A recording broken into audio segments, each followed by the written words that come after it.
욥기서 34장 31절부터 우리 한 목소리로 봉독하겠습니다. 시작. 그대가 하나님께 아뢰기를 내가 죄를 지었사오니 다시는 범죄하지 아니하겠나이다. 내가 깨닫지 못하는 것을 내게 가르치소서. 내가 악을 행하였으나 다시는 아니하겠나이다 하였는가. 하나님께서 그대가 거절한다고 하여 그대의 뜻대로 속전을 치르시겠느냐. 그러면 그대가 스스로 택할 것이요 내가 할 것이 아니니 그대는 아는 대로 말하라. 슬기로운 자와 내 말을 듣는 지혜 있는 사람은 반드시 내게 말하기를 욥이 무식하게 말하니 그의 말이 지혜롭지 못하도다 하리라. 나는 욥이 끝까지 시험 받기를 원하노니 이는 그 대답이 악인과 같음이라. 그가 그의 죄에 반역을 더하며 우리와 어울려 손뼉을 치며 하나님을 거역하는 말을 많이 하는구나. 엘리후가 말을 이어 이르되 그대는 이것을 합당하게 여기느냐. 그대는 그대의 의가 하나님께로부터 왔다는 말이냐. 그대는 그것이 내게 무슨 소용이 있으며 범죄하지 않는 것이 내게 무슨 유익이 있겠느냐고 묻지만은 내가 그대와 및 그대와 함께 있는 그대의 친구들에게 대답하리라. 그대는 하늘을 우러러보라. 그대보다 높이 뜬 구름을 바라보라.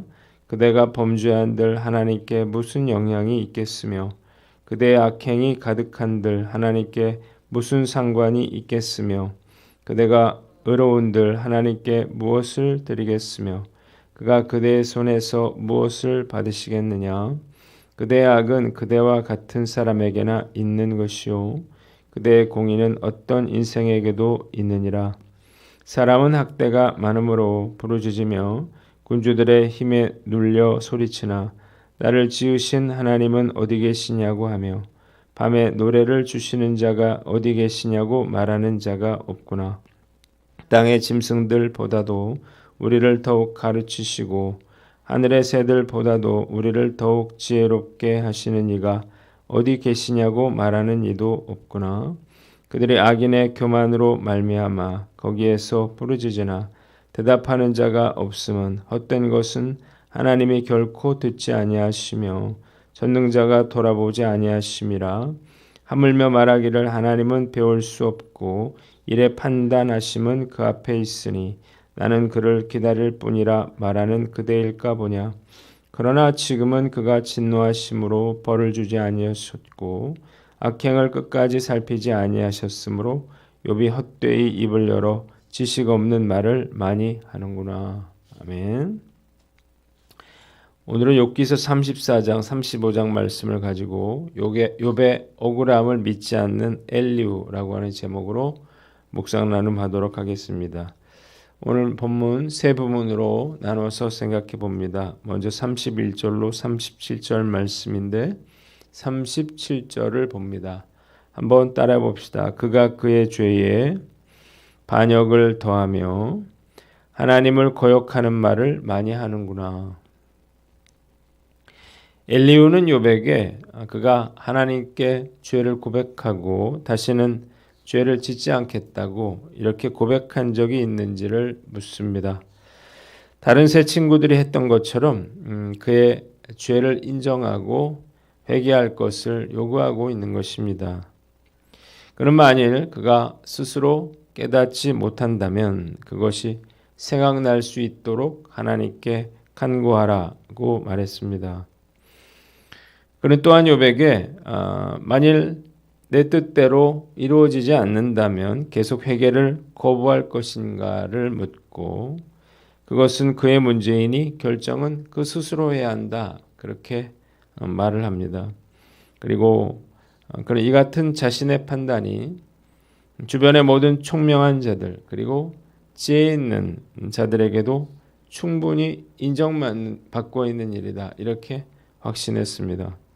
심지어 엘리후는 욥이 더 큰 시련을 받아야 한다. 이렇게 말하기도 했는데 욥이 고통 중에서 죄를 인정하고 하나님께 회개하기는커녕 오히려 하나님의 말씀을 거역하는 죄를 짓고 있다. 이렇게 봤기 때문입니다. 한번 따라해 봅시다. 흑백 논리로 판단하지 말라. 엘리후가 이토록 분노하고 있는 이유가 무엇인가요? 욥이 자신이 당하고 있는 이런 고난이 그의 죄 때문이 아니라고 이렇게 계속해서 항변하고 있기 때문입니다. 엘리후는 이를 하나님을 거역하는 죄로 여기고 격분하면서 그가 아직도 정신을 차리지 못했으니 끝까지 시험을 당해야 한다 이렇게 악담을 퍼붓고 있습니다. 뿐만 아니라 고난은 죄의 결과가 분명하기 때문에 욥이 자신의 죄가 무엇인지 모르겠다면 깨닫지 못하는 죄를 회개하고 또 하나님께 그가 지은 죄가 무엇인지를 가르쳐달라 이렇게 기도하라고까지 말하면서 집요하게 욥을 괴롭히고 있습니다. 적지 않은 성도들이 이 엘리후처럼 하나님을 잘 믿으면 복을 받고 죄를 지으면 벌을 받는다라고 하는 인과응보의 사상으로 사람들을 판단하려고 합니다. 이렇게 흑백 논리죠. 이분법적인 그러한 논리로 하나님의 뜻을 함부로 판단해서는 안 되겠다는 것입니다. 인과응보 논리로 설명되지 않는 그런 일들이 정말 많기 때문이에요. 자, 의인이 고통받고 그리고 악인이 형통한 그러한 현실을 결코 설명할 수 없기 때문입니다. 이런 일들은 우리가 너무나 경직된 그러한 가치관과 사고방식을 가지고 있기 때문에 일어나는 일입니다. 내 생각과 다르면 틀렸다 이렇게 생각하는 거죠. 자, 그런데 다른 것은 다른 거지 틀린 것은 아닐 수 있습니다. 자, 저 사람이 내가 생각하고 있는 것과 다르고 또 신앙의 방식이나 태도가 다르다고 해서 나는 무조건 옳고 그 사람은 무조건 틀렸다라고 판단해서는 안 된다는 것입니다. 물론 내 생각이 맞고 다른 사람의 생각이 틀릴 수 있습니다. 그런데 내가 틀리고요. 다른 사람이 맞는 경우가 있습니다. 어떤 일은 나도 틀리고 다른 사람도 틀리는 경우가 있어요. 어떤 경우에는 나도 맞고 다른 사람도 맞는 그런 경우가 있죠. 그렇기 때문에 우리가 다른 사람의 의견을 존중할 수 있어야 되는 거고 그리고 내 생각을 잠깐 접어두고 우리가 다른 사람의 의견에 대해서 깊이 생각해 봐야 하는 것입니다. 다양성에 대한 이해, 이것은 공동체 정신의 꽃입니다. 모든 공동체에는 나와 다른 생각을 가진 사람들이 필요한 것입니다. 우리가 서로를 비판하고 배척하기 전에 우리가 존중하면서 받아줘야 하죠. 그래야 우리가 함께 공동체를 이루어 갈 수 있는 것입니다. 서로 생각이 다른 사람들과 이렇게 서로 보완하면서 함께 공존하고 함께 어우러질 때 그 공동체가 발전할 수 있는 것입니다. 말씀을 생각하면서 은연중에라도 내 생각이 늘 합리적이다, 내 생각이 늘 옳다 이렇게 생각하고 있지는 않았는지 한번 돌아봅니다. 난 어떤가 생각해보고 내가 얼마든지 틀릴 수 있겠다라고 하는 생각을 가지고 우리가 흑백 논리를 버리고 다른 사람의 의견을 존중할 수 있는 저와 여러분들 되시기를 주님의 이름으로 축원합니다.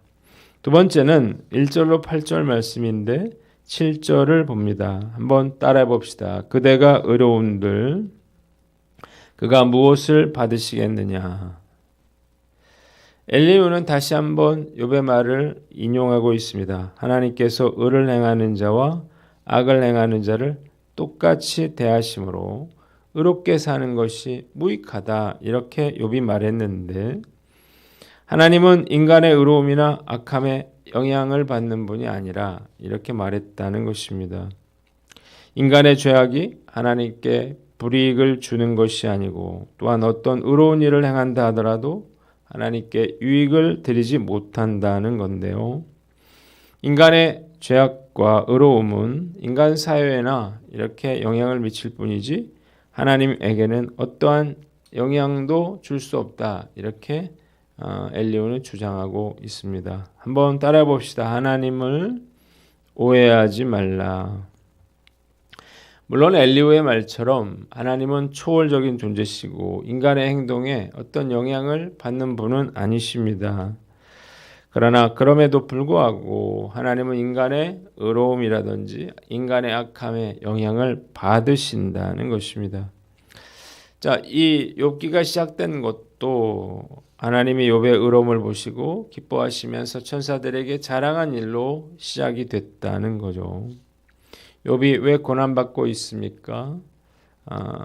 그의 의로움이 하나님이 주신 축복 때문이었다라고 하는 사단의 말이 틀렸다는 걸 증명하기 위해서 하나님이 욥에게 고난을 허락해 주신 것입니다. 하나님께서 나의 의로움과 나의 악함으로 인해서 영향을 받으신다는 사실을 믿으시기를 바랍니다. 이건 당연한 거죠. 왜냐하면 하나님이 나를 사랑하시기 때문이에요. 그래서 하나님은 나의 의로움을 기뻐하시고 나의 죄악으로 인해서 슬퍼하시는 것입니다. 제 딸이 어렸을 때 아파서 누워 있었어요. 그때 제 딸이 저에게 이렇게 이야기를 하더라고요. 아빠는 왜 내가 아플 때만 잘해줘? 그렇게 물었어요. 제 마음이 뜨끔했는데 완전히 틀린 말은 아니었죠. 하나님께서도 제가 정말 힘들어할 때는 특별히 잘해주시는 경우가 있습니다. 괴로워하는 저를 하나님이 위로하시기 위함이라는 생각이 드는데 하나님은 당신의 자녀가 고통받는 것에 대해서 무관심한 분이 아니라는 사실을 믿으시기를 바랍니다. 고통당하는 자녀를 보고 아무렇지도 않은 그런 부모가 어디 있겠습니까? 하나님도 마찬가지라는 거예요. 종종 하나님께서 나를 외면하시고 또 나를 버리신 것처럼 그냥 내버려 두시는 것처럼 느껴질 때가 있는데 그런 상황에 처한다 하더라도 그것이 하나님의 본심이 아니라는 사실을 믿으시기를 바랍니다. 오늘 나는 어떤가 한번 살펴보고 어떤 상황에서도 우리가 그 하나님의 마음을 헤아려서 낙심하거나 절망하지 않고 더욱더 하나님께 부르짖어 그 하나님께 가까이 나아가는 저와 여러분들 되시기를 주님의 이름으로 축원합니다. 마지막으로 9절로 16절 말씀인데 13절을 봅니다. 한번 따라 봅시다. 헛된 것은 하나님이 듣지 아니하시며 돌아보지 아니하심이라. 엘리후는 사람이 고난을 당할 때 하나님께 부르짖지만 올바로 부르짖는 자가 없다 이렇게 말을 해요. 이유가 뭔가요? 부르짖는 자의 교만과 악함 때문이고 헛된 것은 하나님이 결코 듣지 않고 돌아보지 않으시기 때문입니다. 엘리후가 이렇게 말한 이유는 뭘까요? 욥 들으라고 하는 말이에요. 욥이 하나님은 배울 수 없고 이래 판단하심은 그 앞에 있으니 나는 그를 기다릴 뿐이라 말하고 하나님은 악한 자에게 벌을 내리지 않으시고 사람의 죄에도 별로 관심이 없다 이렇게 말했는데 이 욥의 말이 틀렸다는 것입니다. 하나님을 향한 욥의 태도가 매우 교만하고 어리석기에 아무리 그가 하나님께 부르짖는다 하더라도 응답받지 못하고 있는 거라 이렇게 엘리후가 말하고 있는 것입니다. 욥의 기도가 하나님께 응답되지 못한 이유가 그의 교만함, 그의 죄 때문이라고 하는 엘리후의 주장은 틀렸죠.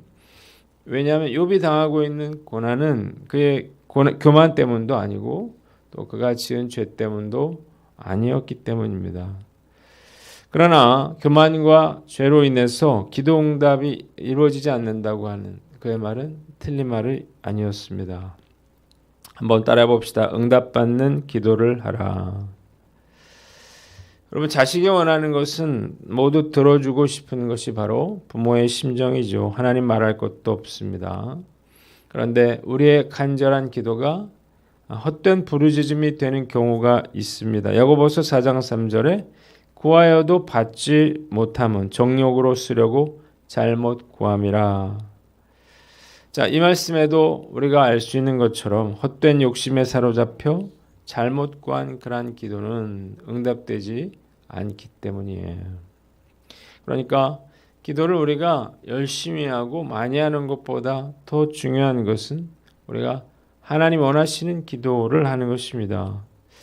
자기 욕심을 위한 기도는 하나님을 요술 방망이로 여기는 것과 그렇게 크게 다르지 않다고 봅니다. 기도를 통해서 내가 원하는 것을 하나님께로부터 얻어내려고 하는 거죠. 에서를 피해 도망치던 야곱이 서원 기도를 했는데 그 기도가 바로 이런 기도입니다.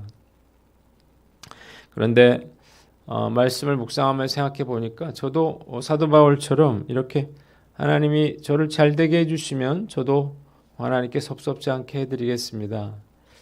이런 마음으로 기도했던 적이 있었다는 생각이 듭니다. 초창기에는 하나님이 이런 기도도 들어주시겠지만 그러나 계속해서 이런 기도의 모습이 되어서는 안 될 것입니다. 오늘 여러분들이 하고 있는 기도의 제목은 무엇인가요? 하나님이 기뻐하시는 기도는 정욕으로 쓰려고 구하는 기도가 아니라 하나님의 나라를 위하고 하나님의 뜻을 이루고자 하는 그러한 기도라고 하는 것입니다. 늘 우리가 하나님이 원하시는 일이 무엇인가를 묻고 우리가 주님의 나라와 영광을 위한 그러한 기도를 또 하나님의 마음에 합한 그러한 기도를 하나님께 올려드릴 수 있는, 그래서 다 응답받는 저와 여러분들 되시기를 주님의 이름으로 축원합니다. 기도하겠습니다.